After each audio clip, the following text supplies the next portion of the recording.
Do tattoos make a man more attractive to women? Gentlemen, that's the subject of today's video.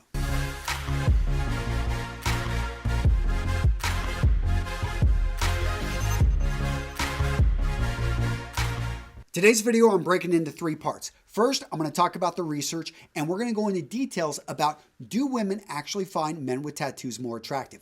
Next up, we're going to talk about various tattoos and their attraction levels. Then we're going to talk about placement of these tattoos on the male body and what's attractive, what's not. You ready, guys? Let's get into it. All right, so the answer to the question, do women find men with tattoos to be more attractive than men without tattoos? The answer is it makes no difference. Now, a lot of you guys can say, oh, Antonio, that's a bunch of because I've got a tattoo many women have complimented, or I've seen other guys with tattoos.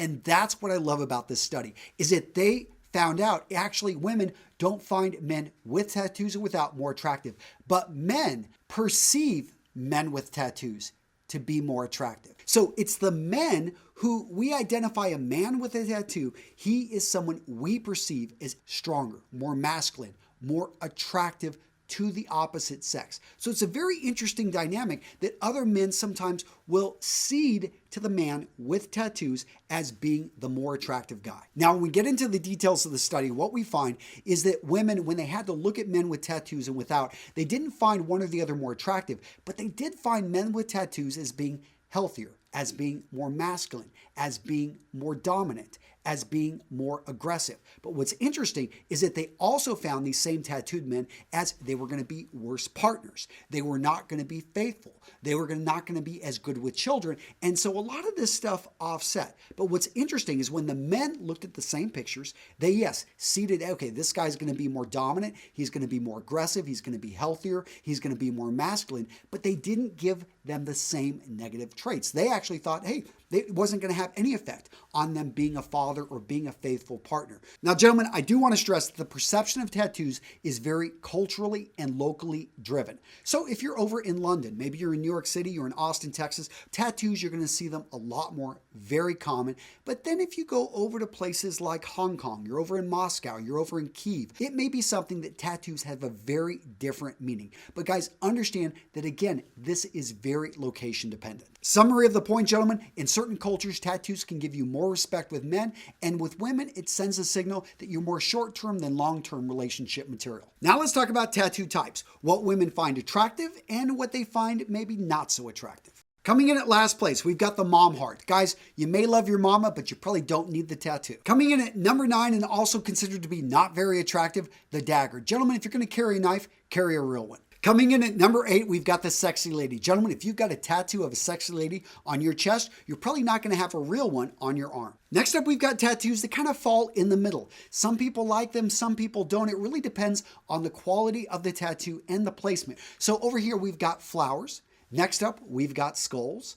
After that, we've got anchors. So hey, anchors are doing pretty good there. Next up, we've got birds. Now, I don't know why birds are ranked higher than anchors or even skulls. I actually like skulls, because kind of pretty cool, right? But apparently birds are beating skulls, and guys, be very careful when getting flowers. They better be the right type. So what are my thoughts on these middle of the road tattoos? Well, guys, why don't you put together a tattoo that has all of them combined? Imagine an eagle with a rose in its mouth. In one claw, it's got a skull. Another one, it's got an anchor. That would be an awesome tattoo. Go get it. Just kidding. Don't go get that tattoo unless you're a huge RMRS fan, and then get it with like an RMRS across the wings of the eagle. Coming in at number 3, we've got the fierce animal. Probably tigers, lions, jackalopes. That's a fierce animal, right?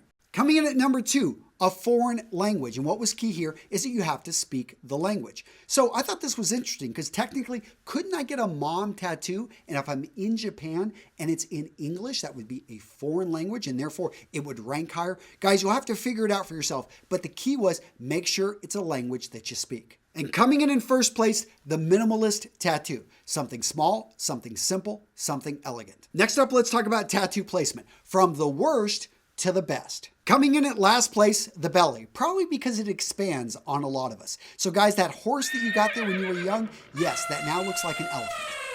Other places where tattoos are apparently not attractive, we've got the leg, and then we've got the back of the calf. Coming in at place number 7, we've got the ankle. That just sounds painful. And then we've got the knuckles. That sounds even more painful. Now, coming in at number 5, we've got the chest. And if any of you guys don't know, I have a huge USMC tattoo right here on my chest. And I would just rip open my shirt and show you guys, but I don't want to blow you away with my awesomeness. Coming in at number 4, the underside of the wrist. A lot of guys apparently like this because they can cover it up with a watch or with a bracelet. So it's something they can hide, something they can show, depending on what they want to do. Coming in at number 3, we've got the back, which would be a great placement for that eagle with the rose, with the skull and anchor I was talking about. And if you really want to make it awesome, get RMRS right across the wings and on the skull. That would be a cool tattoo. Now, number 2, what do we've got? We've got the full sleeve on the arm. Now, they were very specific about this. We're talking about a tattoo that fully covers the entire arm. And number 1, on the forearm. Why was this attractive? Now, what they found, and if you notice how when they rank higher, apparently these are places that you can easily hide, but show if you want to the tattoos on your body. So apparently the forearm is right up there, number 1. All right, gents. Now it's your turn. I want to hear from you down in the comments. What do you think about tattoos? What do you think about their placement, the different types? Do you feel it's very culturally driven? I would love to hear from you guys. I know you're all over the world. Guys, if you want more, I'm linking in the description of this video to other videos, to my research, to other pieces, useful articles, so that you can become the man you know yourself to be. Here at Real Men Real Style, I love putting out this information so that you can make better decisions. I'm not telling you to get tattoos. I'm not telling you that you shouldn't. I am saying make sure that you control your image. Make sure that you control the message that you're sending to the world so that you can get what you want out of life. You can find that partner. You can find, be able to grow that business, be able to start up that nonprofit, be able to do what you want to do and use clothing as a tool, as a weapon to get what you want out of life. That's it, guys. Take care. I'll see you in the next video.